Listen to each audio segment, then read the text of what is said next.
Applaudie par certains hommes, la polygamie hérisse le poil des femmes.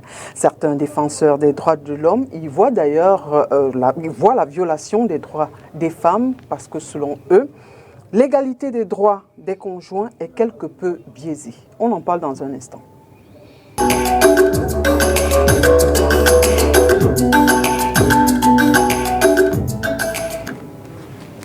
Mesdames et messieurs, bienvenue. L'émission C'est tout droit. Le programme se propose d'apporter des réponses aux questions de société à travers le regard des hommes de loi. Ce jour, nous parlons de la polygamie. Dans un couple polygamique, quels sont les droits et devoirs des conjoints et que devient l'obligation de fidélité? Pour nous éclairer, je reçois sur ce plateau Maître Yves Mbadi, il est avocat au barreau du Cameroun. Maître, bienvenue et merci d'avoir accepté notre invitation. Merci Oriane, bonjour et bonjour particulièrement à vos millions de téléspectateurs. Mesdames et messieurs, pour planter le décor, je vous propose de regarder cet élément et nous revenons juste après. Moi, je suis avec la polygamie parce que Dieu a envoyé les hommes sur la terre à aller se multiplier. Bon, si ça dépend que de moi, comme le mois a 30 jours, je marie au moins 30 femmes. Comme ça, je fais les jumeaux chaque jour. Parce que chaque jour, mes femmes vont accoucher. Je remplis la population. Nous voyons qu'on a perdu déjà beaucoup de personnes au nord-ouest et sud-ouest. Il faut les remplacer. Donc, je serai là pour ça. Donc, si le chef d'État peut même valider la polygamie, ça serait bien. Et comme ça, on donne les hommes, on allume même la dot. Comme ça, on marie. Je ne suis pas contre la polygamie. La polygamie, moi, je pense que c'est une très belle chose. Pourquoi? Parce que c'est quelque chose qu'on a trouvé bien longtemps. Ça a existé très longtemps. Même le roi David avait combien de femmes? Plein de femmes. Donc ça veut dire que la polygamie, c'est une bonne chose.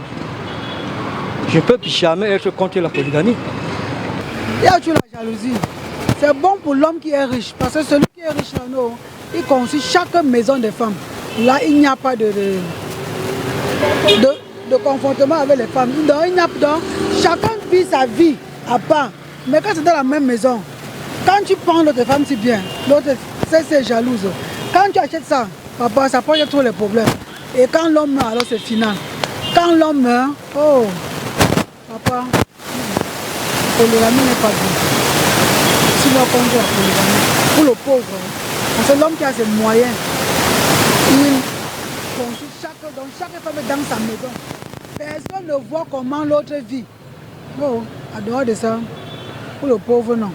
La polygamie, et je ne suis pas pour la polygamie. Parce que l'homme juge de ses moyens pour se porter garant d'avoir 2 femmes. Et quand il juge de ses moyens, s'il est prêt à construire les maisons pour ses femmes, donc chaque femme dans sa maison, cela est encore mieux. Mais quand l'homme n'a pas de moyens, le mieux c'est d'être avec une seule femme, la monogamie. Mais il y a beaucoup de femmes que d'hommes dehors. Et l'homme est appelé toujours à avoir beaucoup de femmes parce que de nature, l'homme n'est jamais satisfait. Alors puisqu'il y a beaucoup et beaucoup de femmes dehors, si ce n'est qu'une seule femme partout, que feront les autres femmes? Bon, si les hommes qui ont les moyens, vraiment les moyens, peuvent épouser autant de femmes qu'ils veulent, mais en leur construisant leur domicile à chacune. Je ne suis pas contre, je ne suis pas pour, mais il faut avoir les moyens pour pouvoir épouser 2 femmes, chacune dans sa maison. Là, si tu n'es le jour où tu n'es pas là, il n'y a pas de dispute, chacune reste dans sa maison. Et avec un testament, c'est plus mieux. Pour le successeur, c'est encore plus mieux parce que c'est là où il y a encore vraiment un bon désordre. Quand il s'agit de la succession. Je suis contre la polygamie, tout simplement parce que une femme à elle seule, c'est un problème. 2 ou plusieurs femmes, ça sera plusieurs problèmes en même temps. Et en fonction de ce que nous avons vécu au sein de la société et ce que nous savons de la polygamie, de certaines familles polygamiques, il n'est véritablement pas souhaitable pour moi de militer en faveur de cette polygamie-là. Alors maître, je ne vais pas vous demander si vous êtes pour ou contre la polygamie, hein, mais un commentaire après avoir regardé cet élément.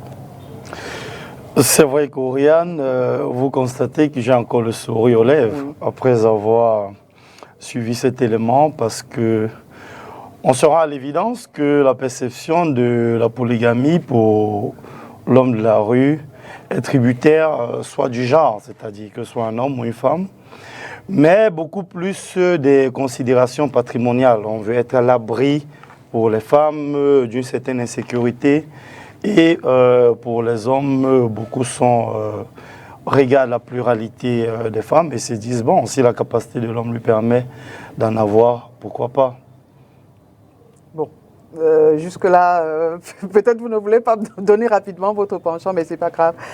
Alors, est-ce que ce volet finance que les femmes relèvent là, est-ce que c'est mal pensé? Est-ce que quelque part elles n'ont pas raison de se dire si j'ai le chez moi, ce serait moins de problèmes? Je pense qu'on ne peut pas faire le reproche à quelqu'un, même pas seulement la femme, hein, on peut faire le reproche à personne de rechercher son bien-être, de rechercher sa sécurité. Il est tout à fait normal et naturel qu'une femme qui par principe n'est pas opposée à la polygamie veuille néanmoins dans ces circonstances être à l'abri dans son petit chez elle, et ce qui lui permettrait de, comme disait d'ailleurs l'une des dames dans cet élément, de ne pas être au courant de tout ce qui se passe de l'autre côté pour ne pas vivre les disparités éventuelles, mais surtout d'être à l'abri également des jalousies éventuelles de ce qu'on voit ci ou ça chez l'autre. Moi, je pense que c'est un sentiment naturel et d'ailleurs même légitime. D'accord, et d'être même posé dans sa tête. Effectivement. Alors, dites-nous, selon la loi, qu'est-ce que la polygamie? Alors, il faut concevoir la polygamie comme la situation ou l'état d'une personne qui est engagée dans les liens du mariage avec un ou plusieurs partenaires. Disons avec plusieurs partenaires. En réalité, la polygamie telle que nous la percevons et telle qu'elle est considérée dans notre société et même dans nos textes, c'est beaucoup plus, elle fait référence beaucoup plus à la polygynie. Parce qu'il faut dire qu'il y a deux formes de polygamie. Nous avons la polyandrie, qui est la situation d'une femme qui pourrait contracter mariage ou qui a contracté mariage avec plusieurs hommes, et la polygynie, qui en réalité est la situation d'un homme qui contracte mariage avec plusieurs femmes. Mais généralement dans notre société, lorsqu'on parle de polygamie, et même lorsque la loi fait référence à la polygamie, quand vous lisez les développements, vous allez vous rendre compte que c'est de la polygynie dont il s'agit. Pour dire que la polyandrie n'est pas admise dans notre structuration légale et juridique au Cameroun. Mais si ce n'est pas écrit, ça veut dire que ce n'est pas interdit? Non, on ne va pas dire que ce n'est pas écrit. Je sais, vous pensez peut-être que ce qui n'est pas interdit est peut-être permis, mais en réalité, lorsqu'on est dans une configuration dans laquelle il y a des textes généraux et des textes précis qui disent un certain nombre de choses et qui le disent surtout de façon bien précise, on ne va pas aller faire des analyses à contrario ou alors par déduction. Alors, un texte de loi dit, vous allez me corriger si j'ai tout faux, on ne peut contracter un second mariage sans la dissolution du premier. Est-ce que ceci ne rend pas finalement la polygamie illégale? Il est vrai qu'à la lecture de cette disposition que vous avez visée ou que vous avez citée, qui fait certainement référence à l'article 147 du Code civil, oui. Effectivement, on a l'impression que la polygamie n'est pas admise ou alors elle est illégale au Cameroun. Mais en réalité, il est de principe en droit que le particulier déroge au général.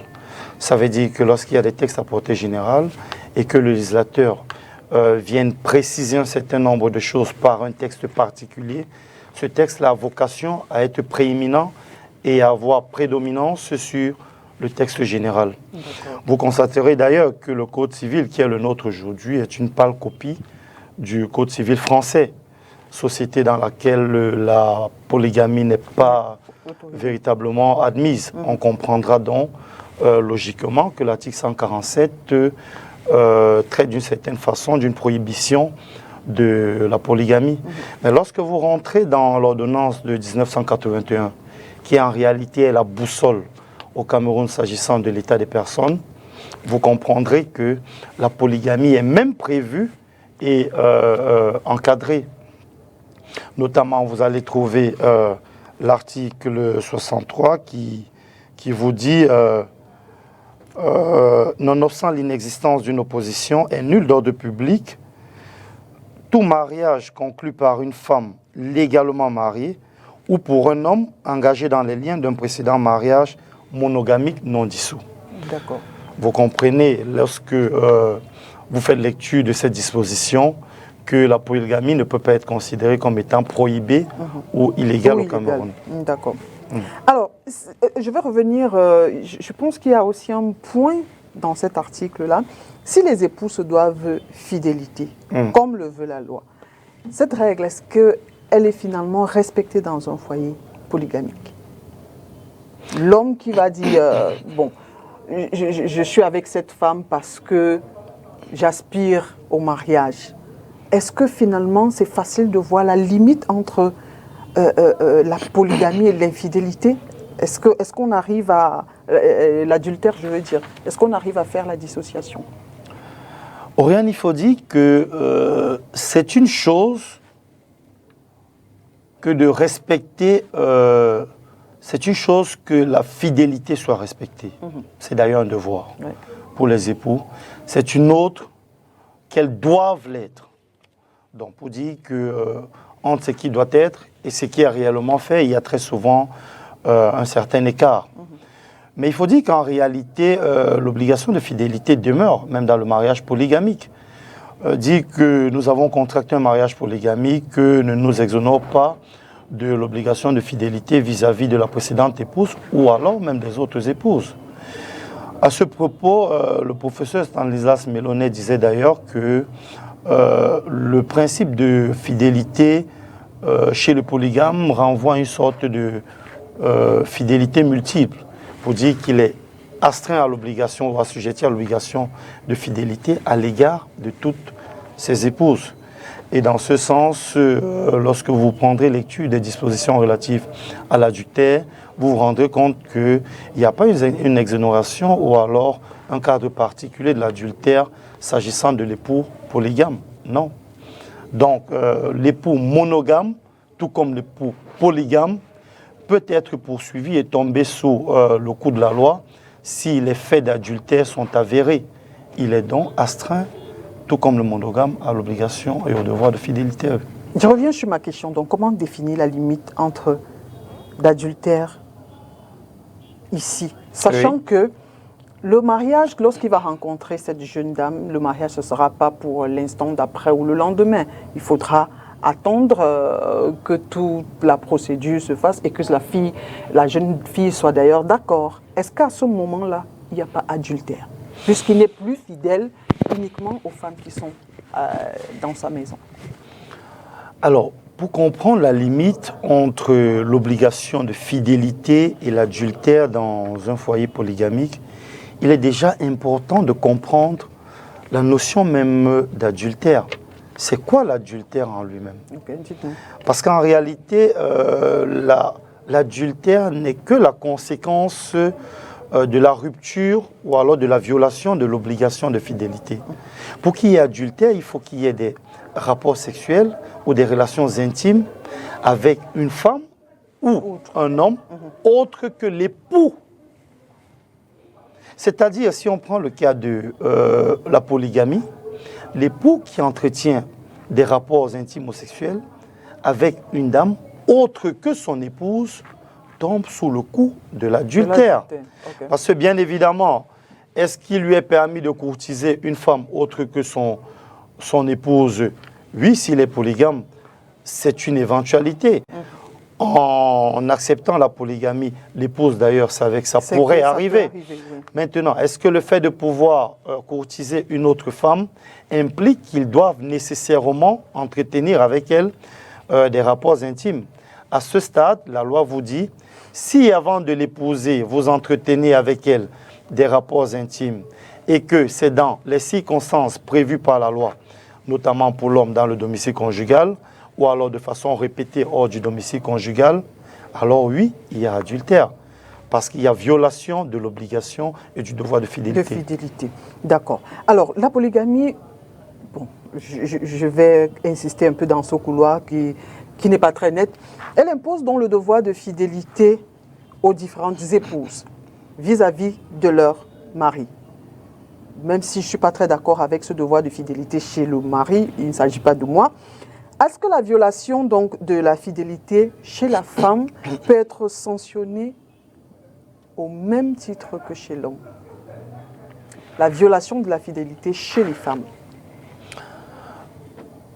Oriane, la violation de l'obligation de fidélité est sanctionnée de la même façon pour l'homme que pour la femme. Maintenant, pas dans les mêmes circonstances. Okay. Je le disais tantôt, quand vous prenez l'infraction, le délit d'adultère, on va vous dire, voilà, la femme qui entretient des relations coupables ou intimes avec un homme autre que son mari peut tomber sous le coup de l'adultère.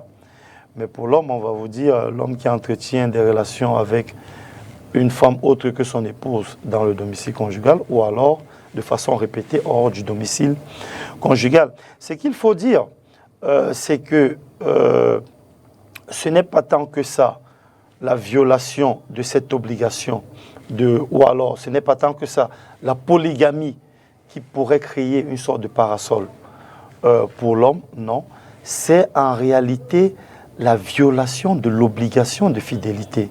La femme est tout aussi protégée par la loi, s'agissant du devoir de fidélité, que l'homme ne l'est. Seulement, il faut reconnaître que la polyandrie n'étant pas admise dans notre société et même dans notre législation, la femme même qui a signé ou qui a contracté un mariage polygamique, contrairement à l'homme, ne peut pas prétendre à contracter un autre mariage avec un tout autre homme et donc être éventuellement dans des dispositions de courtiser ou de se laisser courtiser par un autre homme dans l'optique de contracter mariage. Très bien. On revient donc au sujet qui me retient ici. Est-ce que le principe d'égalité entre les époux existe donc dans cette forme de mariage? L'homme, il peut courtiser. Tant qu'il n'y a pas rapport sexuel, il n'y a pas de souci. Est-ce que la femme peut se laisser courtiser? Alors, le principe d'égalité auquel vous faites allusion n'est pas l'apanage d'une forme de mariage. Okay. Il faut dire que si l'on rentre même dans le mariage monogamique, il n'est pas les droits à l'égard de la femme et de l'homme ne sont pas égalitaires. Ils ne sont pas égaux. Il faut comprendre également que notre société, depuis des traditions et des générations, est une société patriarcale. D'une certaine façon, et même lorsque vous observez notre arsenal juridique, vous allez vous rendre compte que parfois, la considération juridique même de la femme est tributaire de celle de l'homme ou de son époux.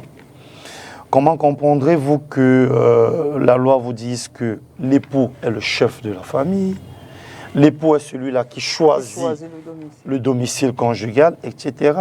Vous comprenez même que, vu sous cet angle, il n'y a déjà pas égalité entre les époux. Là, nous sommes en train de parler d'un mariage monogamique. Oui. L'époux peut même aller jusqu'à s'opposer à l'exercice d'une profession par l'épouse s'il pense que celle-ci pourrait avoir un impact ou nuire à son foyer ou à l'avenir de son foyer. Donc, de façon générale, notre arsenal juridique et même notre société fortement patriarcale n'a pas érigé une sorte d'égalité entre l'époux et l'épouse. De sorte que si déjà dans le foyer monogamique, on ne peut pas parler d'égalité, vous conviendrez avec moi que dans le foyer polygamique, ça n'existe même pas. Voilà. Bon, donc on donne raison un peu aux défenseurs des droits de l'homme. Effectivement, il faut dire, et je voudrais d'ailleurs rebondir là-dessus, que les choses sont en train d'évoluer et nous les juristes, encore un peu surpris que le Cameroun ait encore un petit retard parce que nous avons d'ailleurs ratifié la Convention sur la non-discrimination de la femme qui bannit toute forme de discrimination à l'égard de la femme. Et s'il faut donner la prééminence à l'homme sur le choix du domicile conjugal, son mot à dire éventuellement sur l'exercice d'une certaine profession, nous sommes tous d'accord qu'il s'agit quand même d'une certaine discrimination. Maintenant, ce qu'il faudrait se dire, c'est que les contextes ne sont pas les mêmes dans toutes les sociétés. Est-ce que dans notre contexte socio-culturel, une égalité véritable entre l'homme et la femme pourrait maintenir une certaine stabilité dans le couple et dans le foyer? C'est ça. Alors, foyer polygamique, quels sont les droits de chacun des époux? Le foyer polygamique n'a pas des droits qui lui sont propres. Okay. Les droits des époux dans le foyer polygamique sont les droits usuels de l'époux ou de l'épouse dans le foyer monogamique. Okay. C'est-à-dire, il découle des obligations du foyer. Il n'y a pas des droits qui sont reconnus à l'époux ou à l'épouse dans un foyer polygamique et peut-être qu'ils ne sont pas dans le foyer. Voilà, les époux se doivent mutuellement assistance, ils se doivent fidélité et consorts. Tous ces autres devoirs et obligations dont découlent d'ailleurs les droits des époux sont autant applicables dans le foyer monogamique que dans le foyer polygamique, avec peut-être ceci de particulier, qu'il y a certaines obligations dont l'application peut être relativisée, notamment peut-être l'obligation de cohabitation qui peut être relativisée dans le foyer polygamique, parce que si l'époux est le chef de famille et si la loi lui reconnaît le droit de choisir le domicile conjugal, beaucoup d'auteurs, et la jurisprudence d'ailleurs est très abondante dans ce sens, que l'époux, pour chaque foyer, chaque mariage contracté, peut choisir le domicile conjugal. Et dans cette logique, il est tout à fait normal que la cohabitation qui devrait être de mise, et d'ailleurs très rigide dans les liens du mariage, puisse être affectée, parce qu'elle devrait l'être dans ce cas, dans tous les autres foyers. Oui. Alors, comment ça se passe la répartition des biens? On a entendu, il y a une dame qui disait que ça devient très difficile lorsqu'il faut répartir les biens. Comment ça se passe dans un foyer polygamique? Oriane, vous touchez là un point très sensible et particulièrement qui fait particulièrement couler beaucoup d'encre lorsqu'on évoque la polygamie dans notre société. Parce qu'en réalité, vous avez suivi dans l'élément que vous avez projeté que l'impact de la polygamie pour la plupart des intervenants était beaucoup plus patrimonial. Les femmes, elles l'ont dit pour la plupart, non, si j'ai mon domicile, si je suis à l'abri de ci ou de ça. Donc en réalité, c'est beaucoup plus les intérêts patrimoniaux qui amènent les uns et les autres à avoir des positions divergentes sur la polygamie. Il faut dire que les régimes matrimoniaux sont applicables autant dans la monogamie que dans la polygamie. Ça veut dire que vous avez les régimes séparatistes, vous avez la séparation des biens. De la même façon, si vous arrivez dans les régimes communautaires, la communauté des biens et des acquets, la communauté réduite aux acquets, la communauté universelle, sont tout autant applicables dans la monogamie que dans la polygamie. Ce qui va se passer et ce qui est délicat au moment, le cas échéant, de la dissolution du mariage, c'est la répartition des biens, s'agissant notamment d'un régime en particulier qui est celui de la communauté. La séparation des biens ne poserait véritablement pas de problème dans un foyer polygamique, étant observé que chacun viendrait avec ses biens et chacun garderait le cas échéant ses biens. Donc en ce moment, la répartition des biens est plus aisée et beaucoup plus simpliste. S'agissant de la communauté, c'est un peu plus complexe parce que on va se demander à partir de ce moment quelle est la communauté au moment que représente la communauté au moment du second mariage. C'est justement dans ce cadre et dans ce sens que beaucoup d'auteurs et même les juges de façon générale pensent que la communauté est constituée au moment de la célébration du second mariage. Si de façon hypothétique, prenons-le comme ça, on considère que la première épouse dans une communauté, peut-être les biens acquis, détient la moitié, ou bien pourrait prétendre à la moitié des biens au moment de la liquidation, vous comprendrez que l'épouse qui arrive n'est censée constituer sa communauté que dans la part de l'époux. De l'époux, oui. Et non pas dans la part du couple de façon générale dans le premier mariage. En ce moment, si vous essayez de faire des petits calculs arithmétiques, on pourrait penser que à l'occasion de la dissolution du second mariage polygamique, peut-être dans un régime de communauté, la seconde épouse pourrait prétendre éventuellement au quart de la masse patrimoniale, le cas échéant. Donc en réalité, c'est ces calculs-là qui font un peu problème, et c'est d'ailleurs pourquoi, autant on l'espère dans le code de la famille que nous attendons tous, que dans divers avant-projets, il a été suggéré que le régime de la séparation des biens soit le seul appliqué dans l'hypothèse d'un foyer polygamique, parce qu'en ce moment, il viendrait résoudre un certain nombre de problèmes et simplifier la gestion patrimoniale à l'occasion de la dissolution du mariage. J'imagine que lorsqu'on parle de séparation, c'est beaucoup plus pour les enfants. Non, là nous étions sur le cas des biens. Oui. Lorsqu'on parle des intérêts patrimoniaux, on parle beaucoup plus des biens. Oui. Les enfants, eux, c'est un tout autre cadre. Et les enfants, la gestion du cas des enfants obéit à ce principe, je pense, toujours sur votre plateau, à l'occasion d'une des émissions. Je disais d'ailleurs que c'est l'intérêt de l'enfant qui gouverne la conviction et puis la décision à intervenir par le juge, pour dire qu'au moment de la dissolution du mariage, le cas échéant, le tribunal accordera la garde de l'enfant à celui des époux auprès de qui l'intérêt de l'enfant ou son avenir serait davantage ou alors le mieux garanti. Non, là je parlais du patrimoine. Hein. Je disais par rapport à la répartition des biens, j'imagine que la moitié c'est beaucoup plus pour les enfants, sauf si je me trompe, la femme étant usufruitière et ses enfants héritiers.